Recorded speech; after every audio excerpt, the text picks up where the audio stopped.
Hey everybody, appreciate y'all stopping by. Today's recipe is one of my personal favorite dishes to make. It's very popular with the family, and everyone that I've made it for has really enjoyed it.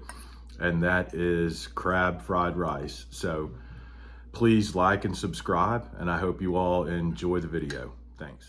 All right, so I'm going to list all the ingredients in the description, but pretty basic. I'm going to start out with some cooked bacon. I typically par cook this a little bit, cut it up, whatever. This was bacon that we made BLTs out of the day before. So I'm going to go ahead and give that a pretty thin chop. The knife I'm using in this video is actually a custom knife I had made by Emil Bennett. He is on Instagram under Lou Bell's Knives. Makes absolutely incredible chef knives. I think he's out of Wales, but it is a razor. So next I'm going to go ahead and chop up my asparagus. The asparagus really adds a lot of texture to the rice dish. I typically will cut it, as you see, they're pretty small. And I usually only use about, halfway down from the tip. It's not that much knife work, to be honest, but it is good to go ahead and just get things prepped up. So yeah, I went ahead, pretty small dice on the asparagus. Now I'm going to go ahead and cut the sweet peppers. Typically I'll use 3, 1 of each color. Again, it's a really nice texture for the dish. So yeah, just going to go ahead and give the sweet mini peppers a small dice. You could get away with using a red, orange, and yellow bell pepper. I prefer the sweet mini peppers for this. For texture and taste, they're really great. Just make sure to be safe, with these cuts. So, I really enjoy the wooden board, and as you guys see and know, I keep my knives razor sharp. So there's an old saying in the kitchens, you're more likely to get cut by a dull knife than a sharp knife, and I can tell you for a fact that is the truth. So keep your knives sharp, avoid, you'll rarely see me drag it across the board. I'll always flip it around, and I'll use the spine instead of, the blade. Just anything you can, do to keep them sharp, do so, especially one like this, man. Like I said, this knife it's amazing. It was the first knife that I'd ever had somebody commission somebody out to make, and man, it's wild. I'll never get rid of that thing.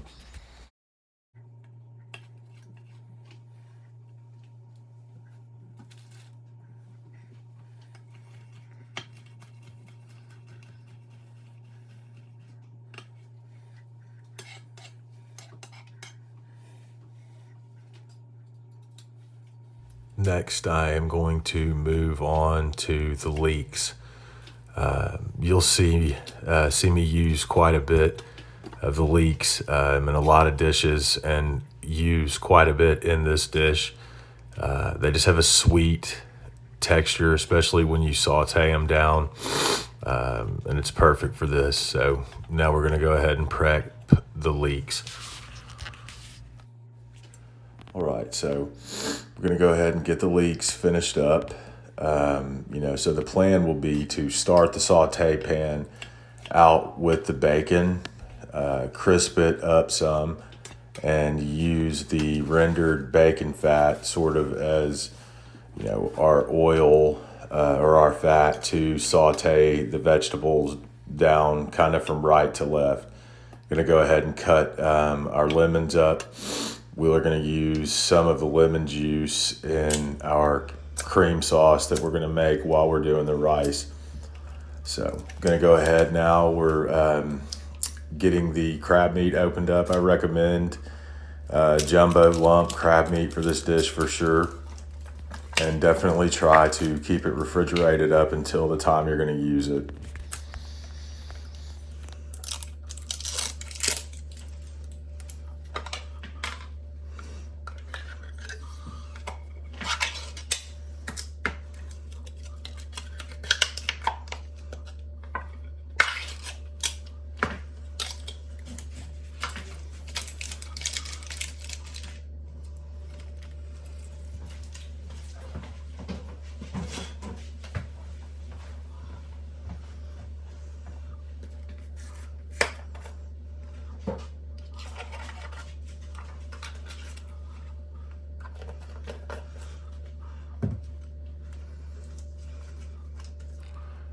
going to go ahead and cut us some butter pats as well. We're going to be using that in the beginning of our sauce, as well as in the rice. So I'm going to go ahead and get that prepped up, and then we're going to be ready to start cooking. So going to be kind of working two things at once, but you could absolutely, if you're not comfortable doing that, then you can, work one at a time. But just give you a heads up, we're going to be trying to cook two things simultaneously, which isn't a big deal in my world. And soon you keep doing these videos, it won't be a big one in yours either. All right, we're ready to get cooking. So I'm going to go ahead and add the butter to my sauce pot. Going to let it be heating up. You're going to want to let it get fully melted. That's why you cut it into the pads. And then on the right side, I've got the heat going. So we're going to go ahead and begin the rice, bacon, as well as get this butter going. I've also got the kettle going because I'm using the instant rice. So I just typically will bring that to a boil. Got the rice set up. But now I'm just going to cook this butter down a hair. Just sort of steadily moving it around, it's about on medium heat. So like I said, you just want to get it fully melted down, and then we're going to add our garlic to it in just a little bit. So meanwhile, we have our pan heating up. We're going in with our bacon for our fried rice. I use a large, heavy bottom saute pan for this, and my trusted wok ladle, which, as if you guys have watched other videos of mine, y'all know how fond I am of a wok ladle. So yeah, keeping an eye on our butter, occasionally moving it around, while also making sure we're getting that bacon good and crispy. And as I said, we're going to use the fat rendered from that as sort of the base of our sauteing of the vegetables, as well as frying the rice, etc. All right, now that the butter is good and melted, I'm going to go ahead and go in with a teaspoon of minced garlic. Really important to keep that moving around. You want to cook the garlic till it's translucent, but you definitely don't want to, burn it. So once you get that good and translucent, go ahead with the juice of a lemon. Continue moving that around. So you're going to want to let that cook down a hair. We're not using or making a ton of this because we don't need a ton of this sauce. So, keeping that moving, and are going to go in with the sambal olive chili paste. Keep it moving. And then finally, we're going to go in with our heavy cream. Once we go in with our heavy cream, we are going to essentially scald it. The ingredients, we use a small amount of the sauce in this rice dish, and so simultaneously we have our bacon over there cooking down. Again, you want to keep it moving, and when it starts to become crispy, you will want to add your veggies to it. So now we are going to add our veggies, and we're going to saute them. You're going to want to keep them moving as well. Make sure you keep an eye on your sauce. It should be starting to thicken a decent bit. You're just going to want to, like I said, scald the cream there. So back to our vegetables, keep them moving around. Clean up after yourself, which really makes your wife happy. See, I know. After we've cooked our veg down a pretty good bit, go ahead and add some of our butter. Like I said, we're just keeping that moving. You see how handy the wok ladle is. I mean, it really is. I couldn't imagine cooking without one, man. It's one of the first things. It just becomes an extension of your arm. So I'm gonna go ahead and go in.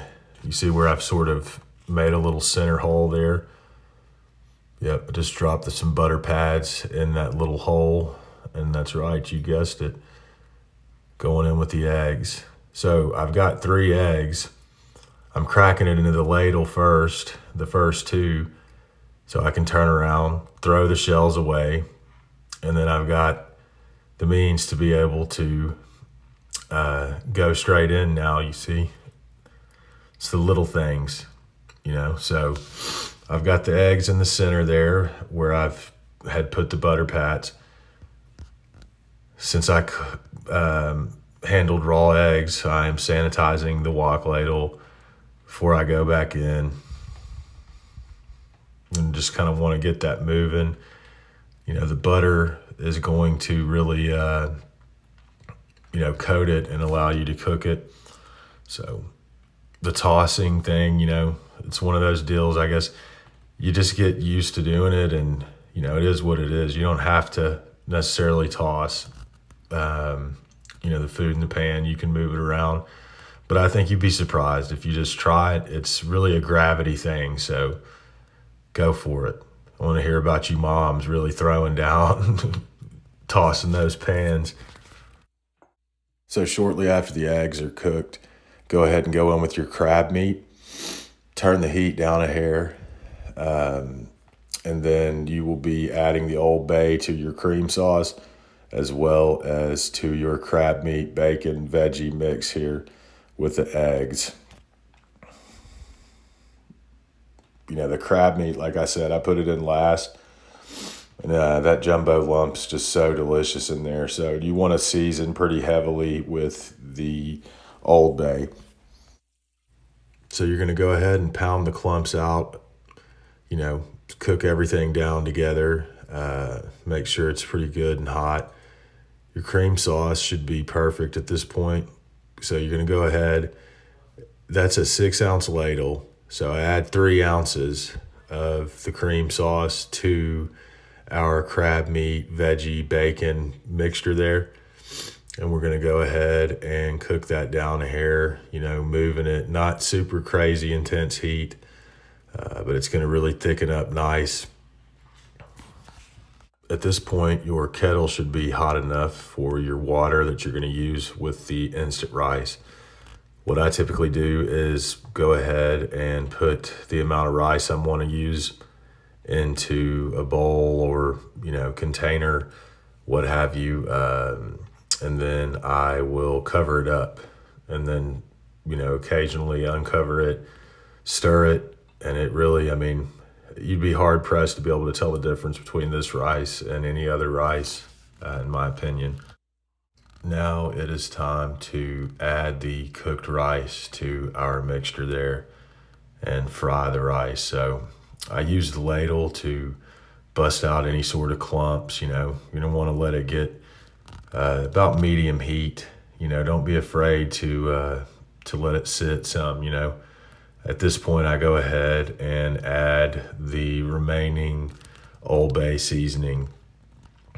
Just letting that heat up. You've got our cream sauce in there, all the ingredients. It's really, really delicious. So you're going to want to go ahead and fry this for, about 3 minutes or so, just keeping it moving. You can use your discretion on any additional Old Bay or,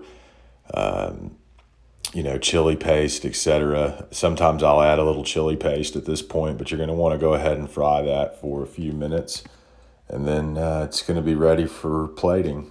I will typically try to, pile it sort of high, give it some height, and then I will pour some of our cream sauce on top, and you see there, man, absolutely delicious.